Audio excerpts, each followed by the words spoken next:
저는 올해 40 후반 주부입니다. 사연을 듣다 보니 예전에 손 윗동서들이 저한테 했던 것들이 생각나서 이렇게 찾아왔어요. 학교 다닐 때도 안 당한 왕따를 동서들이 했어요. 그것도 고졸이라는 이유로 말입니다. 그렇게 학벌 가지고 무시하니 유치해서 뭐라고 대꾸하기도 싫었습니다. 그렇다고 일일이 저는 어떤 대학 다니다 이래저래서 그만두었다고 하기가 오히려 창피했어요. 고졸이면 안 됩니까? 고졸이라도 성공한 사람 많거든요. 제 인생에서 솥 윗동서들 같은 사람은 다시 만나기도 싫어요. 저는 삼형제 중 막내인 남편과 결혼하다 보니 동서가 둘이나 생겼습니다. 괴롭게도 저보다 나이가 어렸어요. 큰형님은 저보다 2살이나 어리고 둘째 형님은 3살 어려요. 그래도 저는 꼬박 형님이라고 높여줬어요. 예의는 지켜야 하니까요. 하지만 그 사람들은 아니었어요. 제가 고졸인 것이 가문의 수치라고 했어요. 늘 무례했고 불쾌했죠. 그런 사람들 안 보고 살고 싶었지만 같은 아파트 단지에 살 수밖에 없었어요. 시부의 소원이 다 함께 모여 사는 거라고 했거든요. 그러던 어느 날 아파트 단지 안에 영어 원서 읽기 모임이 개설되었더라고요. 주부들 취미생활을 돕는다고 관리소에서 주최한 행사였어요. 저도 영어에 관심이 많아 그 모임에 나갔는데요. 거기서 만난 두 형님이 부들부들 떨고 있는 게 아니겠어요. 제가 감당하기 어려운 모임이라나요. 이대 영문과를 나온 선배 후배 사이인 형님들은 자신들에게 맞는 수준이라 고졸인 저는 안 된다는 겁니다. 무슨 염치로 우리 모임에 나와? 재수없어. 아무 곳이나 들이대면 어떡해. 여기 어려운 원서만 읽어. 고졸은 어려워서 안 돼. 그러니까 집안의 수치잖아. 일어나, 가자. 다들 왜 그러세요? 제가 못 올 것 같나요? 고졸도 영어 잘하고 좋아해요. 저는 방긋 웃는 얼굴로 천연덕스럽게 자리에 앉았습니다. 동서들은 수준 안 맞는다고 혀를 차며 모임방을 나가버렸습니다. 주변 사람들은 저를 곤란한 듯 쳐다봤어요. 고졸은 원서를 못 읽나요? 게다가 동서들이 저를 무시하니 더 속상합니다. 가족이잖아요. 하긴 지금껏 살면서 형님들의 따돌림은 부지기수였어요. 도대체 동서지간으로 지내면서 학벌이 무슨 소용인가요? 게다가 저 영어 잘합니다. 고졸이라고 무시하면 안 돼요. 어릴 때부터 영어 유치원도 다녔거든요. 원어민 수준으로 영어도 하고 원서도 그냥 읽어요. 그러나 공식적인 학벌은 고졸입니다. 그것 때문에 다들 이렇게 저를 외면해요? 옛날에 공부 잘했던 것이 무슨 벼슬이라고요. 왕년에 대학 안 나온 사람 서러워 살겠어요. 미안하지만 진짜 고졸이었으면 당장 수능이라고 볼판이었어요. 그러나 형님들이 모르는 것이 있어요. 저 대학 입학 합격증도 있어요. 비치 못할 사정으로 졸업 못했을 뿐이죠. 그리고 따지고 보면 저 형님들보다 공부 엄청 잘했습니다. 왜냐고요? 서울대 의대 정시에 붙었거든요. 그동안은 저러다 말겠지 싶어 귀찮아서 관심을 두지 않았는데요. 그러다 제 딸까지 무시당하자 신경질이 나서 참을 수가 없었어요. 그래서 집안 어딘가 있을 서울대 합격증을 찾아두었죠. 여차하면 보여줄 생각이었어요. 근데 그냥 보여주긴 싫었어요. 뭔가 극적인 순간이 필요했어요. 그래야 창피를 크게 당하죠. 벼르고 벼르던 어느 날 온 가족이 모여있을 때 저는 서울대 의대 합격증을 들이밀었습니다. 두 형님은 보자마자 서로 입을 다물지 못하네요. 공부하고 싶어도 사정 때문에 못한 사람이 얼마나 많은데요. 자기들은 좋은 환경에서 공부만 해놓고 그 난리를 치는 겁니다.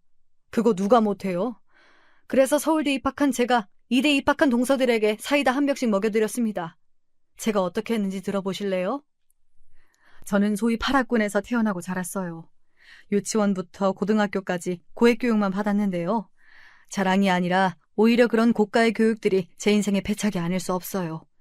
중요한 것은 돈으로 배울 수 없는 법이니까요. 그런 환경에서 살다 보니 저는 고등학교 때까지 공부 못하고 대학 못 나오면 죽는 줄만 알았거든요. 세상에 나오니 대학 안 나온 사람이 더 많고 학창시절 공부 잘했다고 인생을 더 잘 사는 것도 아니란 것도 나중에 알았어요. 여러분도 아시다시피 졸업장이 인생을 사는데 하나도 쓸모가 없잖아요. 문제 하나 더 맞춘다고 진리를 깨우치는 것도 아니니까요. 게다가 서울의대에 합격한 것도 의사가 되기 위해서도 아니었어요. 그저 과시하고 싶다는 허영이었죠. 나 이렇게 잘났다 이런 것들 말이에요. 이렇게 학벌이 아무것도 아니구나 알게 된 것도 제 인생이 갑자기 달라졌기 때문일 텐데요.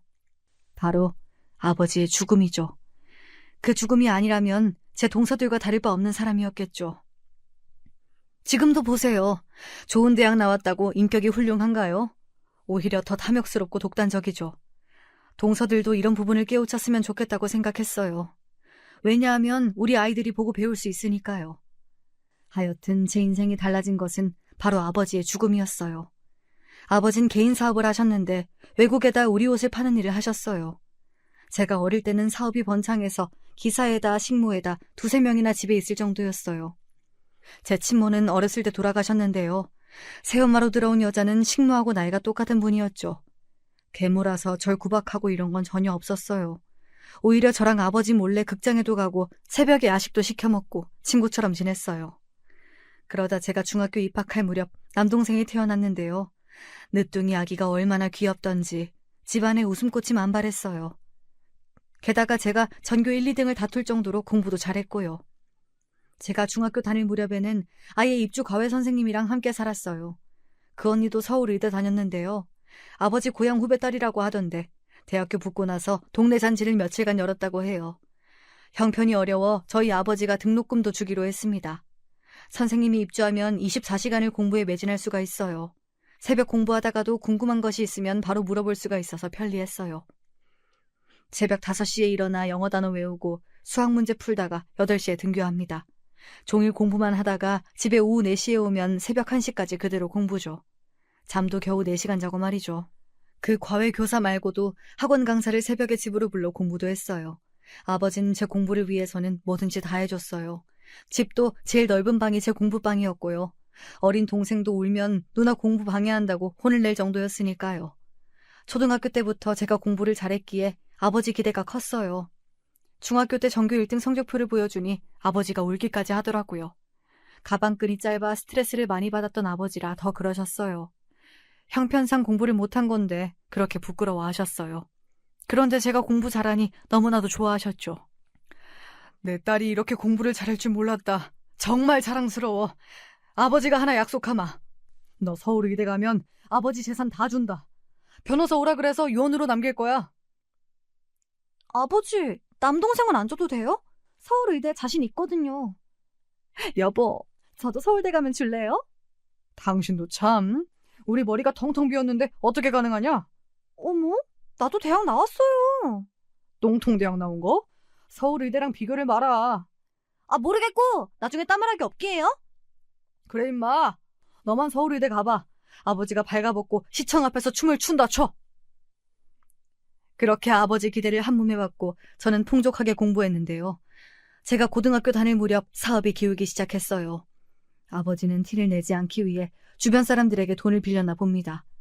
저는 그것도 모르고 윤택하게 살았죠. 교육비를 그렇게 투자하는데 공부 못하기도 어려웠어요. 물론 모든 환경이 갖춰져 있어도 안 하는 사람 있다고 하지만 저처럼 과목별로 과외교사가 있고 그 과외교사를 관리하는 교사까지 있었으니 공부를 못하기가 어려웠어요. 주경야독처럼 낮에 공장에 다니다가 밤에 공부하는 사람들이 힘들죠. 제가 뭐가 힘들겠어요? 속옷도 챙겨줘, 아침 먹여줘, 철마다 한약 먹여. 뭐가 아쉬워서 공부를 못하겠어요? 물론 그때는 그걸 몰랐죠. 공부도 하기 싫고 확 놀고만 싶었는데 지금 생각하니 그때가 제일로 행복했어요. 결국 저는 아버지 소원대로 서울대 의대에 입학했어요. 거기 가서 보니 전국에서 공부 잘하는 애들이 엄청 많더라고요. 수석이나 차석을 할 수도 없을 정도였죠. 그래도 합격증을 들고 아버지께 가니 저를 안고 우셨어요. 고맙고 장하다면서요. 아버진 저한테 차까지 사주셨는데요. 지금 생각하니 그게 다 아버지가 돈을 빌려서 산 거래요. 자기 소원을 자식이 이루어줬는데 돈이 부족한 아버지 마음이 어땠을까 싶었어요. 하지만 아버지 사업은 그 당시 IMF로 인해 재기불량 상태가 되었고요. 제가 대학 1학년 때 완벽하게 망해버린 거죠.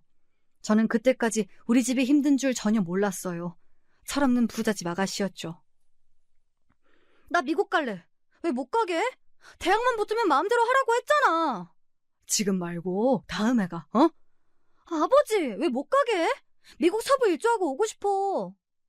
다음에 가. 아버지가 겨울에는 꼭 보내줄게. 내년엔 미국 유학 갈 건데 그건 되는 거지? 여기서 졸업하고 의사 되면 되잖아. 저 의사 안 해. 아버지가 하도 가라고 하니까 간 거지. 나는 미국에서 영어 공부하고 싶어. 아버지가 서울대만 가면 소원 다 들어줄 것처럼 했잖아. 근데 왜 말이 달라? 짜증나게. 저는 아버지 사정도 모르고 미국에 놀러 가겠다고 짜증을 부렸어요. 아마 그 대화를 끝으로 아버지와 영영 작별했어요. 과거로 돌아가는 타임머신이 있다면 저 당시로 돌아가 아버지를 안아주고 싶네요. 철없을 때는 아버지를 위해 공부한 것처럼 저는 그렇게 공치사했어요. 그날 제가 화를 내자 아버지는 말없이 밖으로 나가셨어요.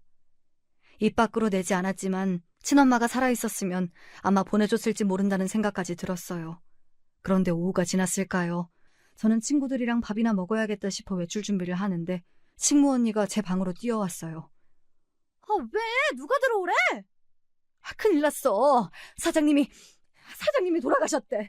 지금 너를 병원에서 부른다고 난리야. 누가? 아버지가? 왜? 도대체 말이 되는 소리를 해. 무슨 말인지 하나도 모르겠잖아. 아니, 사장님, 네 아버지가 갑자기 쓰러져서 돌아가셨대. 뇌출혈로. 그 말을 듣는 순간 시간이 멈춘 기분이었어요. 머리로는 이해가 되는, 가슴으로는 그게 말이 되나 싶었죠. 가슴 한복판에 누가 총을 쏜 기분이었어요. 황급히 병원으로 가보니 정말 아버지가 급성 뇌출혈로 사망하셨어요. 하얀 천에 덮여있는 아버지를 봐도 믿을 수가 없었어요. 한참 울고 나니 새엄마가 안 보인다는 것을 그제야 알았어요. 7살인 남동생만 저를 바라보고 있을 뿐이었죠. 동생아, 엄마 어디 갔니? 어디 간지 알아? 물어도 동생은 배고프다고 울기만 했어요. 하긴 7살짜리가 뭘 알겠어요. 제가 사람들을 찾아서 묻고 또 물어서 겨우 알아낸 사실에 절망했습니다. 새엄마가 회사 실장이라는 사람이 그나마 우리 몫으로 남겨둔 예금과 금괴 같은 것을 들고 도망가 버렸어요. 고등학생 정도라면 남들의 동정을 받았을까요? 일단 저는 대학생이고 성인이잖아요. 누구도 도와줄 사람이 없었어요. 남동생부터 장례식까지 모든 상황을 제가 감당해야 했어요. 장례식을 마치고 아버지를 바다에 뿌리고 돌아온 날, 대궐 같은 집에 살다가 방 한 칸 반지하로 이사 왔어요. 어린 동생은 제 엄마만 찾고 계속 울었어요. 그래서 전 도망간 새엄마를 찾아보자며 경찰서에도 다녀왔어요. 하지만 작정하고 사라진 사람을 찾을 길은 없었어요. 그렇게 정신없는 몇 주를 보내고 나니 집에 라면밖에 없는 걸 알았죠. 저는 일단 학교를 휴학했어요. 당장 먹을거리 살 돈도 없는데 등록금 마련은 무리였어요. 식모 언니들과 기사 아저씨가 300만 원을 모아 저한테 주더라고요. 그거라도 갖고 살아보라며.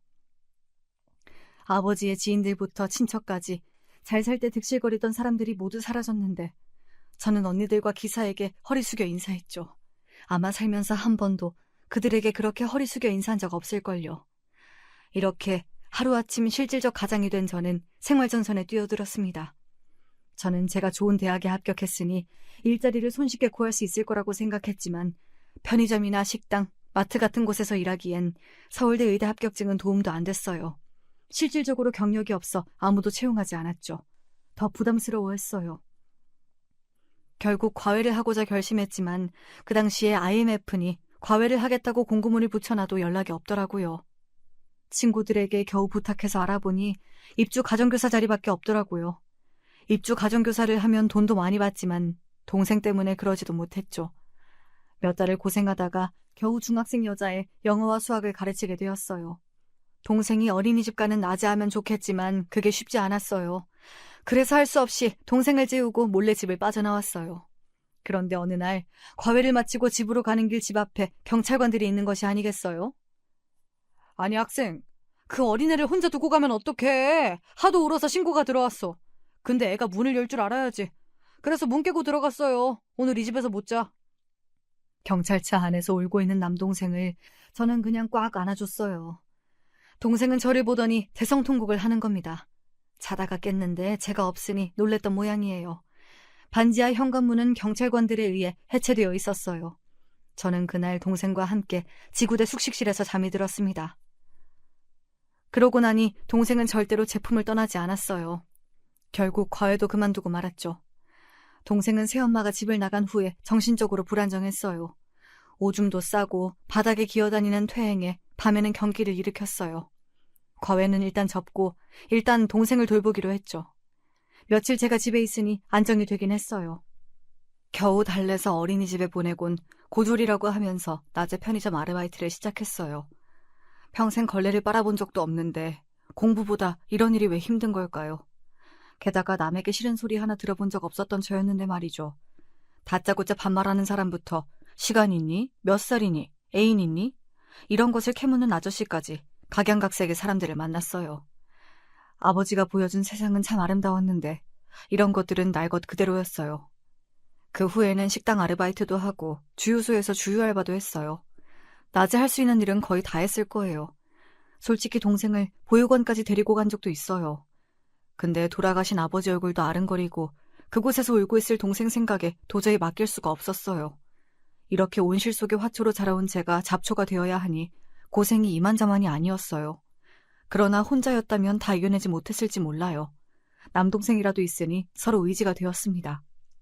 편의점에서 시급을 받아서 일을 하기에는 빠듯해서 고민하고 있는데 동기가 입주 과외를 소개해줬죠.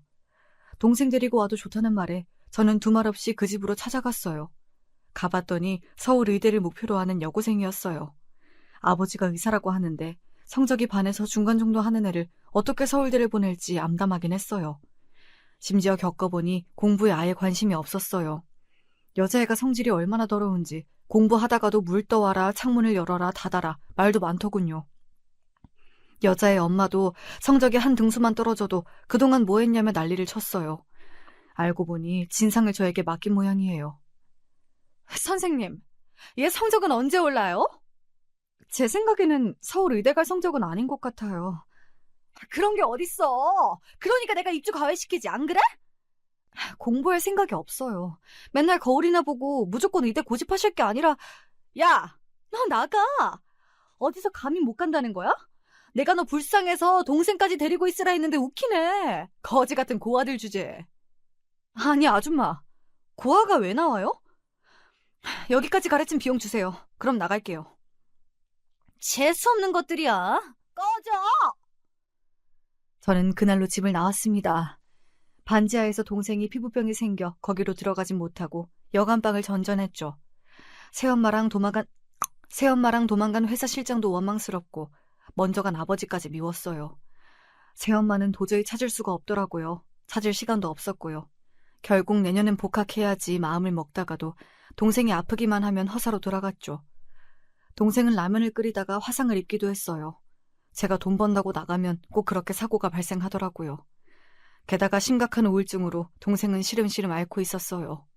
초등학교를 입학하고도 학교에 가지 못했거든요. 하지만 그게 끝이 아니었어요. 백혈병 진단을 받았어요.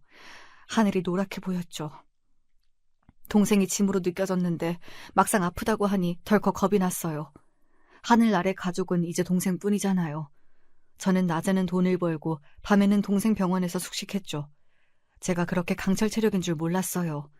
동생이 아프다는 이야기를 들은 아버지 지인이 보다 못해 저에게 돈도 빌려주시고 일자리도 소개해 주셨죠. 서울대까지 나왔는데 건설회사 격리할 수 있겠어? 졸업 안 했으니 고졸이에요. 서울대 나온 적 없어요. 그래, 졸업 못해서 아저씨도 속상하다. 네 아빠 있었으면 의사가 될 수 있었는데. 그래도 여기서 잘해봐. 그동안 아저씨가 도와주려고 했는데 나도 사는 게 바빴어. 아니에요. 정말 감사해요. 동생이 아프다고 할 때는 약이라도 먹고 죽을까 하는 생각도 했어요. 하지만 이렇게 도와주는 분을 만나니 희망이 생겼습니다. 아버지 지인이 소개해준 건설회사였어요. 이력서를 쓰는 곳에 저는 서울대를 넣지 않았어요. 졸업도 안 했는데 쓰고 싶지 않았거든요. 격리하는데 의대가 무슨 소용이에요. 정규직으로 근무하고 대출도 받게 되니 더할 나위 없이 좋았어요. 금전적 여유가 생기고 좋은 치료를 받자 동생은 건강을 회복했어요. 3년간의 회사 생활이 주마등처럼 스쳐갔어요. 그러다 저는 운 좋게 남편을 만났어요. 그동안 격리부였던 부서 명칭이 재무부로 바뀌었고 저는 회계팀 대리가 되었어요. 남편은 회계팀에 들어온 신입사원이었고요. 일도 잘 못해서 저한테 싫은 소리 많이 들었거든요. 하필 제가 근무하는 회계팀에 들어와서 다 해놓은 일까지 망쳐버리잖아요. 저기요, 머리가 나쁜 거예요? 아니면 골탕 먹이는 거예요? 부가세 적립문서 저장 하나도 안 되어 있는데요. 문서 작성하고 저장 중간중간에 누르는 거 기본 아닌가? 갑자기 회사 정전이 된 걸 어쩔 도리가 없네요. 언제 다 하죠? 나 야근 못해요. 대기 다 해요. 이 많은 걸요? 내 아침까지 혼자선 다 안 되는데. 아직 남동생이 초등학생이라 일 끝나고 서둘러 집에 가야 했거든요. 저녁도 줘야 하고 약도 챙겨야 하는데 평소 같으면 그냥 갔을 텐데요. 이 남자가 혼자 컴퓨터 앞에 앉아있는 게 왜 짠하게 보일까요? 우리 집에 갈래요? 가서 같이 해요. 네? 무슨 소리? 집에 가도 돼요? 아님 여기서 혼자 하세요. 혼자 사세요? 설마? 초등학생 동생이랑 같이 살아요. 아니, 무슨 생각을 하는 거예요? 남편은 제가 수작을 부린다고 생각했나 봐요. 저는 동생이 백혈병을 앓고 나서부터 자연식품으로 식사를 준비했거든요. 초등학생이라도 애는 애니까 밥이랑 영양제 등을 챙겨줘야 했어요. 게다가 규칙적으로 저녁 7시에는 어김없이 밥을 먹어야 해서 저는 업무를 싸들고 집에 가서 많이 했거든요. 그걸 계기로 저희는 자연스럽게 사귀게 됐어요. 남동생이랑 잘 놀아주는 것부터 마음에 들었거든요. 하지만 남편의 정체는 어리숙한 신입사원이 아니고 사장님 막내 아들이라는 겁니다. 사장 아들이면 좋아해야지. 죽상을 하고 그래? 헤어질 거면 더 이상 사귀지 말자. 난 상처받는 거 싫어. 헤어지지 말자는 거야? 그럼, 우와, 프로포즈야? 나 장난 아니다. 자기 엄마 찾아오기 전에 헤어지자고. 드라마에서 보면 그런 장면 있잖아요. 너 따위가 감히 우리 아들이랑 사귄다고? 헤어져! 그러면서 사장이나 사무가 이거 먹고 떨어져 식으로 봉투 내밀고 그 다음 회사에서 쫓아내는 상상을 했거든요. 근데 이 집안은 그러지 않았어요. 아들이 많아서 그런지 경리랑 사귀고 결혼한다고 해도 말리지 않더라고요. 시무와 시부는 결혼 후에도 남동생이랑 사는 것까지 허락했어요. 망나니 같은 아들 마음 잡게 해준 게 고맙대요. 미국에서 대학은 나왔는데 부모 돈이나 쓰고 놀기만 했대요. 그래서 당장 한국으로 들어오라고 했고 군대를 다녀온 뒤 회사에 넣고 고생 좀 시키자 했는데 저를 만나 꽤 성실해졌다며 오히려 저를 더 좋아하셨어요. 회사에는 삽시간에 소문이 퍼졌고 저는 신데렐라가 되어버렸네요. 고졸 격리가 출세했네 같은 소리는 화장실에서 많이 듣긴 했죠. 남편은 미국 명문대를 졸업했어요. 사람들은 제가 주눅이 들 줄 알았나 봐요. 대화가 통하냐 이런 말도 많이 들었는데요. 대학 입학하고 책 안 보는 대학생이 얼마나 많은데요. 저는 격리하고서 학문의 즐거움을 느꼈어요. 돈이 없으니 근처 도서관에서 책을 얼마나 읽었는데요. 결혼 생활은 나름 나쁘지 않았어요. 남편은 저를 만난 후에는 성실하게 회사 생활 잘했고 시부 시모도 상식적인 분이셨죠. 문제는 말이죠. 남편의 형들이 데려온 여자 둘, 바로 형님이었어요. 제가 딸을 낳고 몇 년이 지나자 남편의 큰형이 결혼했어요. 형님 될 사람은 처음 인생은 나쁘지 않았는데요. 신혼여행 다녀오고 첫 번째 명절날 갑자기 저에게 질문을 했어요. 동서는 어느 대학 나왔어? 저 대학 안 나왔는데요. 뭐? 고졸이야? 고졸이 어떻게 서방님하고 결혼해? 말이 안 통하겠다. 고졸 격리라는 말 듣고는 나 안 믿었어. 와, 나 고졸 처음 봐. 주변에 다 대학 나와서 말이야. 근데 서방님하고는 말이 통해? 형님이 잘 몰라서 그러는데요. 결혼하면 남편이랑 말 안 통해요. 얼마나 마누라 말을 안 듣는데요. 그건 고졸이랑 대졸이랑 전혀 상관이 없어요. 고졸이라서 그런가 뻔뻔하네. 알겠어. 제가 한마디도 안 지니 형님의 똥 씹은 표정은 예술이었어요. 고졸을 고졸이라고 하는데 어쩌겠어요. 저도 대학 공부를 더 할까도 생각했지만 그게 필요하지 않았어요. 아이가 태어나고 남동생까지 돌보기에 시간도 벅찼기 때문이에요. 그 후에 남편의 둘째 형도 결혼하게 되었어요. 큰형님이 소개해준 여자였는데요. 큰형님의 대학 선후배라고 하더라고요. 그때부터였습니다. 두 형님이 저를 슬슬 피하기 시작했어요. 자기들하고 수준이 맞지 않는다고 하더라고요. 그 말에 저는 대놓고 웃었어요. 초등학생들도 그런 말 쓰지 않을 것만 같았거든요. 멀리 떨어져 살면 그게 문제가 되지 않아요. 안 보면 되니까요. 그러나 삼형제가 모두 짝을 찾게 되니 시부는 함께 모여 살자고 제안하셨어요. 내가 건설업에 뛰어든 것은 너희하고 같이 살 단지를 만들기 위함이었어. 한 집에 살면 좋겠지만 그건 개인 프라이버시는 보장 안 되잖아. 아파트 단지 만들었으니 거기서 다 함께 살자. 대신 장남은 우리 데리고 살면 좋겠구나. 시부의 회사에서 15개 동 정도의 아파트 단지를 수도권에 세우셨어요. 나름 큰 평수였는데 기반 시설이 잘 되어 있어 분양을 모두 마쳤어요. 그래도 자식들과 한 울타리에 살고 싶다고 아파트를 하나씩 주셨어요. 형님 두 분이 부담스럽긴 해도 어쩌겠어요. 가족이니까요. 같이 살면서 부대끼면 어울릴 수 있겠지 싶었죠. 큰형님은 가장 큰 평수를 받으셨는데 대신 복층으로 시부모를 모시고 살게 되었어요. 그래서 어쩔 수 없이 시부모님 댁에 가면 큰형님과 마주칠 일이 많거든요. 그런데 이상하게 아이들이 커갈수록 고졸, 대졸 나누는 게 점점 심해지는 거 있죠? 어느 점심때 시모가 저희를 불렀어요. 좋은 데서 점심을 사준다고 하네요.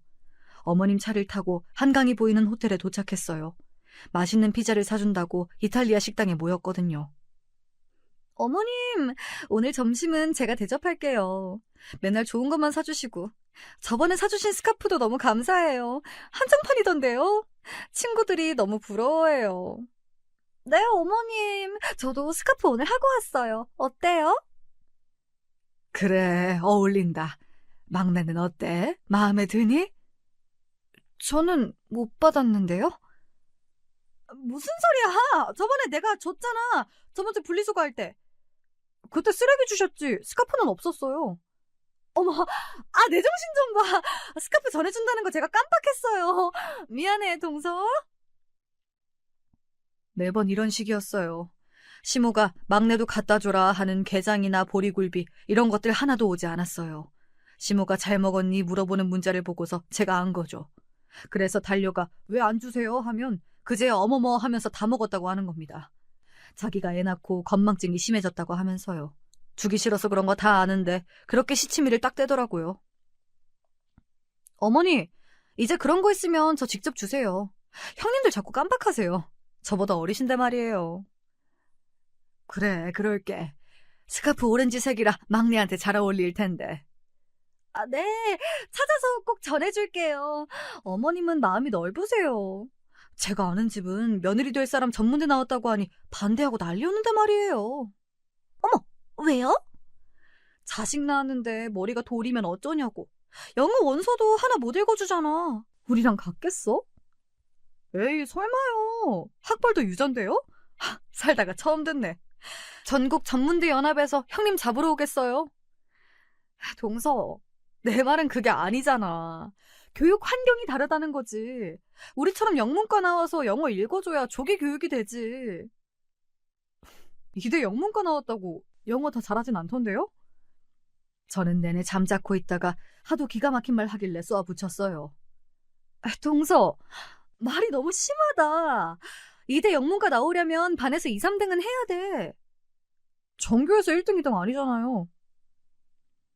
동서, 전교 1등이 얼마나 힘들 줄 알아? 특히 강남 같은 곳은 더 어렵고.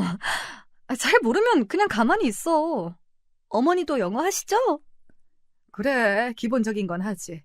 그래도 너희들만 하겠니?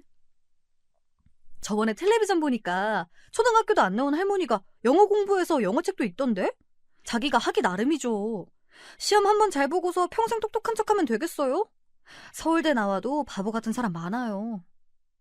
동서, 서울대 들어가기 얼마나 어려운 줄 알아? 심지어 서울대 의대 들어가려면 유치원 때부터, 아니다, 신생아 때부터 공부하라는 말도 있어. 뭘 모르면 조용히 있어. 우리 말에 끼지 말고. 우리 동서가 수능도 안 봤는데 어떻게 알아요? 이제 그만해라. 음식 나왔다. 학벌 그게 그렇게 중요하니? 막내야, 어서 먹자. 시모의 말 한마디에 동서들은 입을 닫았어요. 호텔 식사를 마치고는 몇 개월 동안은 두 사람 저랑 말도 안 했어요. 마트에서 마주쳐도 무시하고 돌아가더라고요. 명절날도 두 사람만 웃고 떠들고 제가 다가가면 말을 멈추고 슬슬 자리를 피했어요. 주변에 사람만 있으면 겨우 아른 체하고 그러다 우리 셋만 있으면 아예 대놓고 투명인간 취급했습니다. 좋은 집안에서 태어나 아버지 사업 망하지 않고 잘 이어와서 좋은 대학 들어간 것이 뭐가 그리 자랑일까요? 매번 이대 영문과 나왔다고 목에 힘을 주는데 나와서 직업도 없잖아요. 겨우 애들 영어 동화나 읽어주면서 말이에요. 시간이 지나면서 저를 왕따하는 문제가 점점 제 딸과 얽혀졌습니다. 저는 딸을 낳아서 기르고 있었는데요. 큰 형님은 아들 하나, 둘째 형님은 아들과 딸이었어요. 비슷하게 결혼해서 아이들 나이도 얼추 비슷했어요. 게다가 아파트 단지도 같으니 같은 초등학교에 들어갔는데요. 1학년인데도 형님들 아이들은 과도한 과외를 받고 있었죠. 저는 공부보다 아이가 즐겁게 학교 생활하는 것이 좋았어요. 제가 공부를 어릴 때 많이 하다 보니 아버지랑 어린 시절의 추억이 하나도 없었어요. 맨날 공부였기에 우리 딸은 그렇지 않았으면 좋겠다 싶었거든요. 그러던 어느 날 딸이 학교에서 오자마자 자기도 이번 방학 때 하와이 가고 싶다고 이야기했어요. 자초지종을 물었더니 학교에서 만난 사촌들이 이번에 하와이에 가는데 넌 왜 안 가냐고 하더래요. 큰형님이랑 둘째 형님 가족들만 하와이 여행을 계획하는 거 있죠? 우리한테는 갈 수 있냐고 물어보지도 않았어요. 엄마, 아빠, 큰 집이랑 작은 집 애들 하와이 간대. 우린 왜 못 가? 하와이? 그래?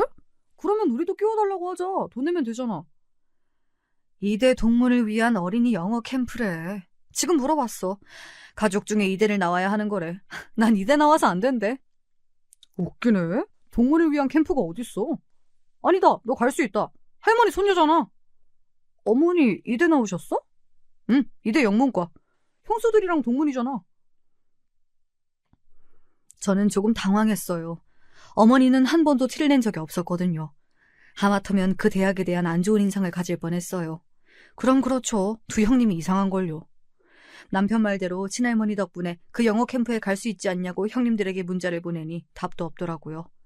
중요한 것은 이대에서 주최하는 건 맞는데 이대 동문이 아니더라도 갈 수 있는 거였어요. 애만 가는 게 아니라 엄마도 따라갈 수 있다고 하니 저도 여권과 짐을 챙겼죠. 말이 영어 캠프지 미국 여행이나 다름없었어요. 다만 아이들끼리 모여 배울 수 있는 프로그램이 있더라고요. 남편들은 회사 일 때문에 가지 못하고 결국 여자들만 가게 되었는데요. 저보고 입국 수속 밟을 수 있냐, 비행기는 처음 아니냐, 가서 영어 도와달라고 하지 마라, 난리가 났어요. 하와이는 처음이지만 LA는 2번 간 적이 있었거든요. 가서도 자기들 아는 척하지 말라며 따로 다니자고 하는데 대답할 가치도 없어 대꾸도 안 했네요.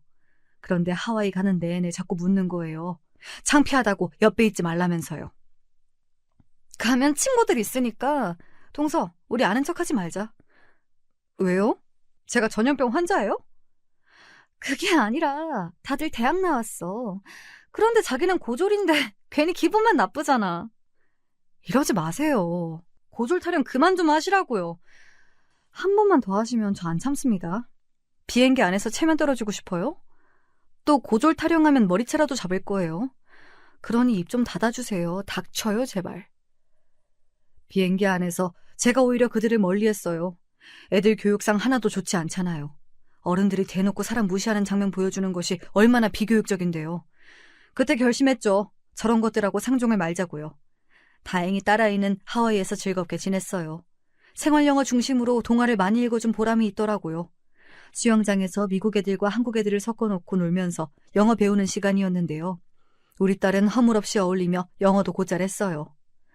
엄마, 미국 사람 만나니까 하나도 안 떨리고 영어가 막 나와. 그러니까 엄마가 영어 동화 많이 읽고 듣자고 했잖아. 엄마 방법이 맞지? 하지만 형님 애들은 어색한지 괜히 뒤로 숨고 미국 애들하고 영어 한마디도 못하는 거 있죠? 형님들은 당황하기 시작했죠. 우리 딸은 미국 애처럼 이야기를 잘하는데 말이에요. 야, 원준아, 가서 말해봐. 왜 쫄고 그래? 영어 가르친다고 들인 돈이 얼만데? 그래, 너희들도 다 이해하는데 말을 못하는 거지? 안 그래? 원준아, 가서 하이 해봐. My name 원준 하고. 아니, 왜 그것도 못해?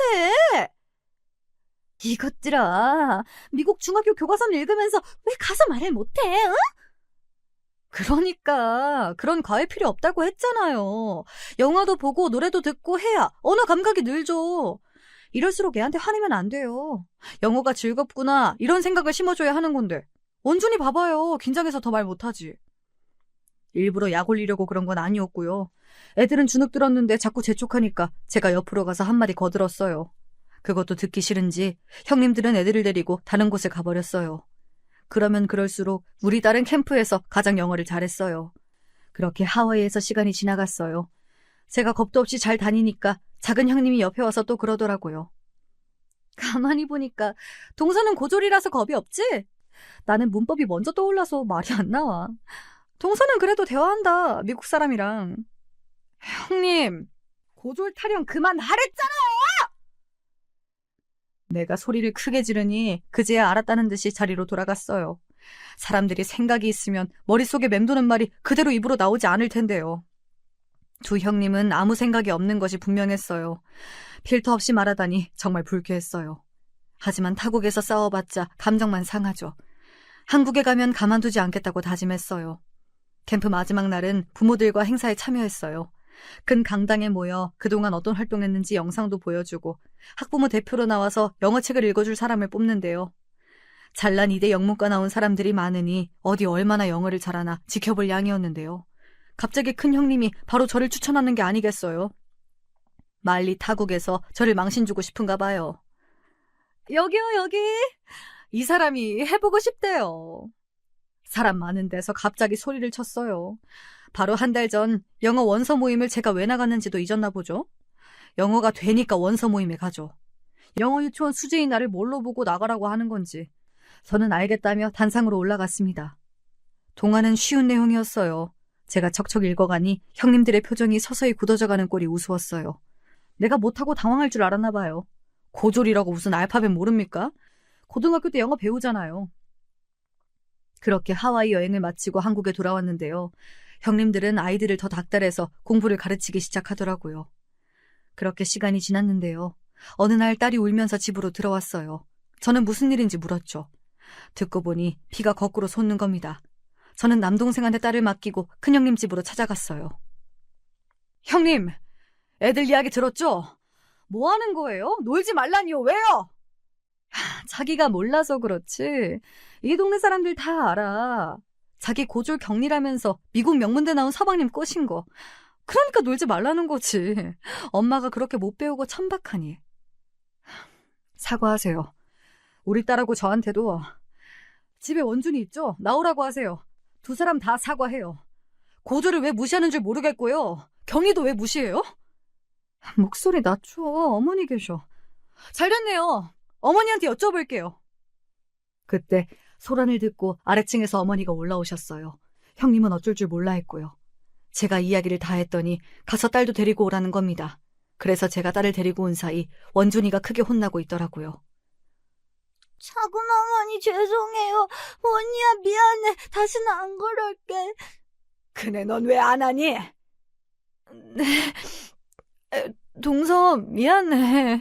원희야 기분 나빠하지 마. 미안. 한 번만 더 고졸 이야기하면 아버지한테 말할 거야.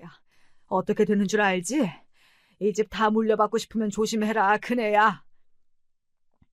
시모가 나서주지 않았다면 그날 저 짐 싸고 나갈 판이었어요. 그런 대접을 받고 어떻게 살아갑니까?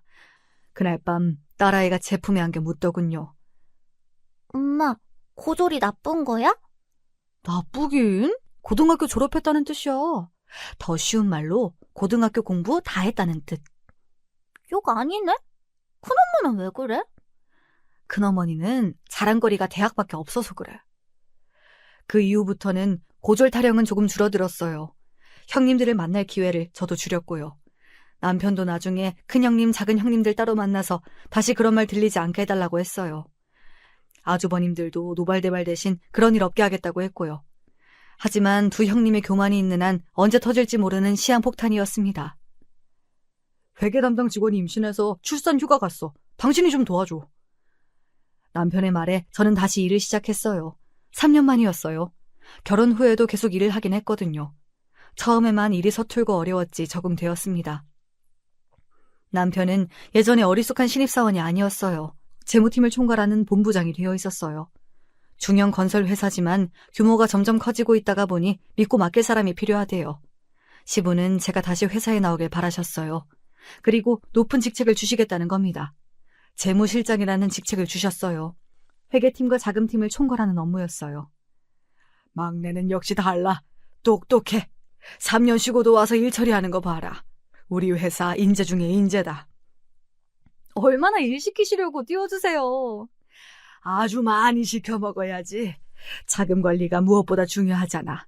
너희들이 맡아주니 아버지는 든든하다. 하지만 형님들 생각은 그렇지 않았어요. 자금을 관리하는 사람이 저라는 사실에 분노를 표출했어요. 그것도 시부의 생신상 앞에서요. 삼형제와 시부모님 그리고 아이들 저희까지 호텔로 향했어요. 고맙게도 시부는 제 동생도 집안 행사에 꼭 불러주십니다. 저는 오랜만에 회사 복귀를 해서 피곤했지만 시부의 마음이 감사해서 즐거운 마음으로 참석했어요. 집에서 해드리겠다고 해도 며느리들 힘들다고 호텔에서 중국 요리 먹자고 하셨어요. 시부랑 시모를 보면 결혼 잘했다는 생각이 드는데 형님들만 보면 체하는 느낌이에요. 축하 노래도 부르고 선물도 드리고 행사가 어느 정도 끝이 나자 갑자기 형님이 벌떡 일어나는 겁니다. 아버님, 드릴 말씀이 있습니다. 저도 있어요. 해봐, 뭔데? 막내 동서가 회사에서 중요한 업무를 맡고 있는 게 부당하다는 생각이 들어서요. 그 말이 떨어지자마자 남편이 일어나려고 하는데 제가 말렸습니다. 도대체 뭐라고 할지 들어보고 싶었어요. 막내 동서는 자격이 없어요. 그런 사람이 어떻게 회사 돈 관리를 해요? 그건 또 무슨 말이야. 막내는 회사 일 오래 했잖아. 특히 재무관리는 머리가 좋아야 하는데 막내 정도면 자격 충분하지 왜? 대학을 안 나왔잖아요. 대학을요. 그럼 그렇죠. 저 사람들의 마음속에는 대학으로 서열을 나누고 있는 게 분명해요. 그렇다면 자기보다 높다고 객관적으로 입증되면 어쩌려고 그럴까요? 그건 원준이 엄마 너도 중퇴잖아. 어머, 여보. 그래도 전 당당히 붙었어요. 저 차석이었어요. 당신 때문에 이 모양 이 꼴 된 거 몰라요? 가만히 있으면 중간이라도 간다고 하잖아요. 저는 처음 알았어요. 같은 중퇴끼리 너무한다고 생각이 들 정도였어요. 됐어, 그만해. 생신날 뭐 하는 거야? 그만하세요, 형수님. 저 화내면 어떻게 될지 몰라요. 아내 무시하는 발언 못 참습니다. 야, 못 참으면 어쩔 건데. 저도 그게 의문이에요. 막내 재수씨 일 못하는 건 아닌데 대졸 직원 관리가 되겠어요? 말 나온 김에 이야기하는데요. 동서는 그냥 고졸이잖아요. 그런 사람이 회사에 높은 직책을 가지고 있으면 회사 체면이 말이 아니죠. 저도 친정에 뭐라고 해요? 저도 마찬가지예요. 전 졸업도 했고 대학원도 나왔어요. 그런 사람은 집에 두시고 고졸 막내 동서는 재무팀장이요? 솔직히 말이 팀장이지 회사 중역이나 나름으로 없어요. 듣고 보니 그건 그렇구나. 그럼 너희들도 회사에서 일을 하던지. 그럼 되겠니? 인제 와서 그건 무리예요. 동서도 저희랑 똑같이 만들어주세요. 그래야 그게 공평할 것 같아요. 원준이가 뭐라고 하는 줄 아세요? 자기도 고졸한대요. 그래도 할아버지 회사에 취직되니 공부 안 하겠대요. 여기서 서울대 합격한 애들 있냐? 없죠. 우리 애들 서울대 갈 실력은 아니었어요. 그니까 공부는 막내 며느리가 제일 잘했지. 그게 무슨 말씀이세요? 서울대가 왜 나와요, 아버님? 서울의대 들어갈 실력이면 말 다 했잖아. 그럼 됐냐? 우리 회사 잘난 놈들도 서울대는 없다. 알아? 그렇다고 서울대가 답이라는 게 아니야. 첫째 네가 물어보니까 대답한 거다. 예? 막내 동서가 서울의대 실력이라고요? 실력은 아니고요. 서울의대 다니다가 말았어요. 근데 재무관리는 제가 따로 공부 중이에요. 그러니까 걱정하지 마세요, 형님들. 말도 안 돼. 그걸 어떻게 믿어요, 믿길.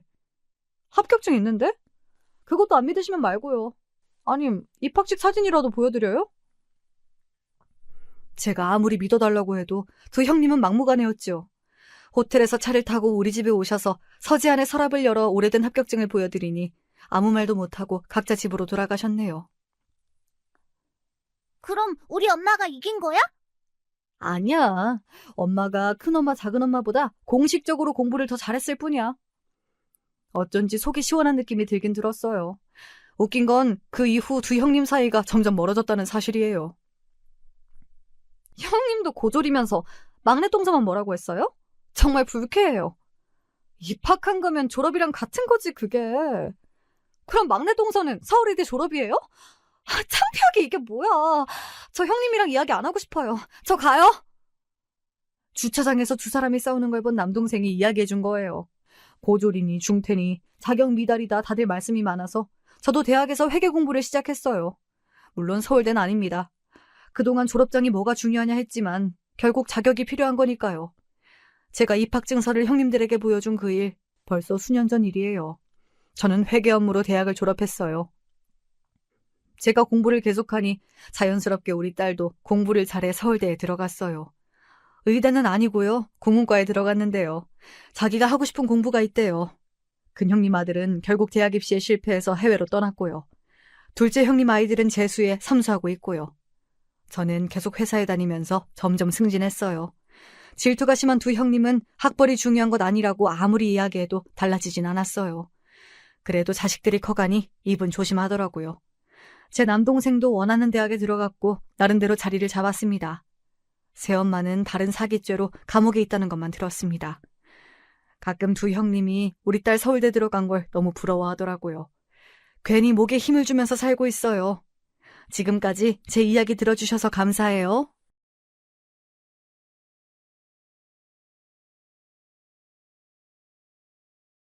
안녕하세요. 저는 70대 남성입니다. 이 나이가 되면 감정이 무뎌지는 줄 알았는데 굳은 살에 물이 고이는 것처럼 여전히 그 골짜기는 깊어지고 더 사람을 침묵하게 만드네요. 표현을 적게 하는 것일 뿐 아픔은 더 사무치는 것 같습니다.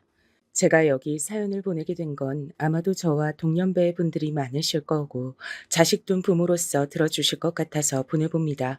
단 몇 명이라도 내 감정이 공유해주는 사람이 있다면 남은 여생이 그나마 좀 사라질 것 같아서요. 저에게는 눈에 넣어도 아프지 않은 딸이 하나 있습니다. 제가 30대 중반에 아주 늦게 장가를 가서 얻은 딸, 수연이인데요. 사실 우리 딸은 어릴 때부터 지 엄마 사랑을 많이 못 받고 자랐어요. 이 또한 아이에게 너무 미안한 일입니다만 어릴 때 지 엄마가 집을 나가버렸거든요. 그때 아내와 헤어지던 날을 저는 잊지 못합니다. 때는 명절이었고 딸아이가 초등학생이었던 시절 아내는 집 세간살이를 거의 옮기다시피 해서 우리 눈앞에서 사라졌어요. 요렇게 달랑 전화 몇 통만 넣었더군요. 나야, 미리 말 못해서 미안하지만 당신도 짐작했을 것 같은데 난 당신과 이제 못 살아. 서류는 나중에 따로 보낼게. 그때 얼굴 다시 보고 수연이 잘 부탁해. 너 지금 어디야? 당장 여기 와서 얘기해. 집골이 이게 뭐야? 집 세간살이를 바늘 들고 튀었어 너. 어떻게 이럴 수가 있어 너? 미안. 이제 더 할 얘기가 없어. 전화 끊을게. 아내는 그러고 전화를 끊어버렸고 전 어디에 다시 걸어야 할지조차 몰랐어요. 멀리 시골에 계신 장모님께 전화해서 상황을 다 밝혔는데 별 소용이 없더군요. 아이고 자네 내가 다 미안하게 됐네. 영순이 걔가 막내로 태어나서 너무 버릇없이 자랐나 봐. 근데 이렇게 된 거에 꼭 걔 잘못만 있겠나? 자네도 너무 아내한테 빡빡하게 군 게 없는지 생각해 보게나. 장모님, 지금 그게 맞는 말씀이라고 생각하십니까? 막말로 제가 영순이한테 무엇을 잘못했을까요? 결혼 안 하겠다는 저를 굳이 찾아와서 그렇게 시집 가고 싶다고 졸랐어요. 장모님도 아시지 않습니까? 아이고, 자네 왜 그렇게 흥분했는가? 소리 좀 지르지 말게. 내 귀가 아파하죠. 장모님, 장모님 끊지 마세요. 장모님. 그러나 이런 식으로 무책임하게 연락을 인방적으로 끊어버리신 장모님을 보며 전 무척 좌절하게 됐어요. 딸아이는 영문도 모른 채 순식간에 자기 엄마랑 떨어지게 됐고 요즘으로 치면 싱글파파 그런 게 되어버린 저는 앞길이 막막했죠. 가정이 이렇게 무너지게 되니 당연히 저는 일에 집중이 되지 않았고 순조롭게 벌리고 있던 돈들은 여기저기서 빵꾸가 나기 시작했어요. 중간에 형제들이 나서기도 하고 집이 경매에 넘어가려는 것도 도와주고 했지만 끝내 막을 수 없었답니다. 막내 남동생이 얼마나 괴로워했는지 몰라요. 형, 어쩌다가 이렇게 집까지 수연이가 너무 안 된 것 같아. 내가 데려다가라도 키워주고 싶지만 됐어. 그게 무슨 말이냐. 너도 재수 씨가 있고 애들 둘이나 있는데 비록 지하로 이사 가긴 하지만 별 수 있겠어. 처음에도 그렇게 시작했고 다시 그렇게 시작해야지. 하지만 사람이 한번 올라갔다 처지게 되니 다시 올라가기에 너무 지치더라고요. 중간에 딸아이가 아플 때 의료보험비 문제로 병원에 못 보내기도 했고 이때 아내로부터 연락이 오기도 했었는데요. 정말 사람 같지 않게 느껴지더군요. 당신 어떻게 된 거야? 의료보험비 안 냈다고 왜 나한테 연락이 와? 애 치료 정도는 제대로 받게 해야지. 뭐 하면서 사는 거냐고. 너 연락 한번 잘했다.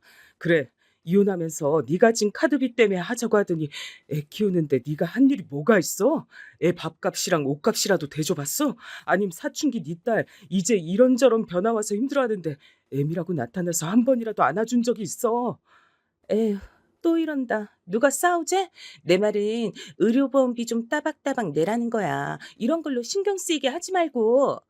난 너 사람으로 생각 안 하니까 짐승으로 여기니까 다신 연락하지 마라. 내일 돈이 있으면 냈겠냐? 그럼 네가 쳐내던지.